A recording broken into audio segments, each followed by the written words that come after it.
We learned Chinese history in Chinese, only up to Form 3. And then afterwards I took history. I learned about more recent history in China, but it was done in English. Like Xun Zhongshan, we said, is Sun Yat-sen.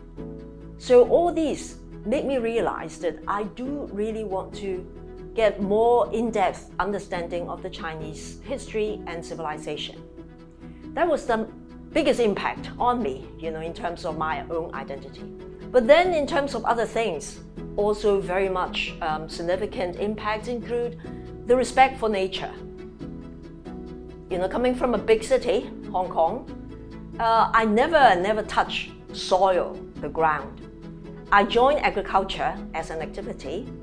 The other aspect that I came across, in fact, is we joined a service at, it must be Fraser River, in the autumn time.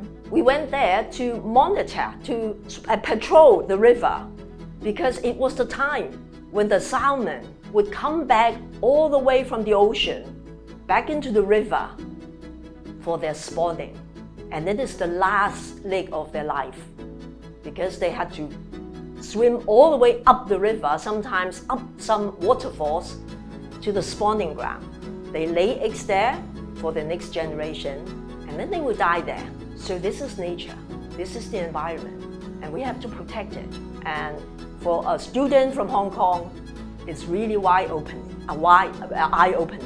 and it is something that I will never forget. Well, after graduation, I went back to Hong Kong, I studied economics, and then I pursued my interest in town planning. I went to Australia for a master's degree in town and country planning, and from then on, I have been heavily involved in town planning all the while for 40 years. UWC Pearson College did give me a great impact, great influence on how I chose my profession. Because I think in order to have a good living and working space, a harmonious world, we've got to really do planning through engaging the stakeholders. And in fact, town planning in Hong Kong, we are one of the forerunners in terms of professionals. We reach out to the community very much early on. In the 1990s, we started doing all sorts of regional studies and district planning, and we went out to consult the public. We learned to listen to other people. We learned to be humble.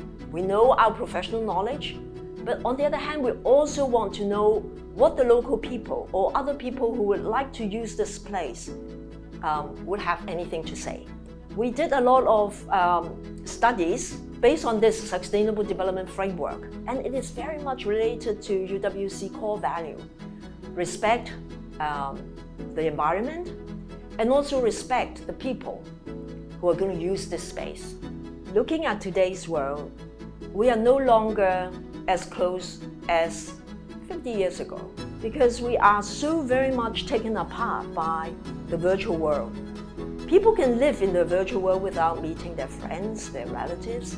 They communicate through social media.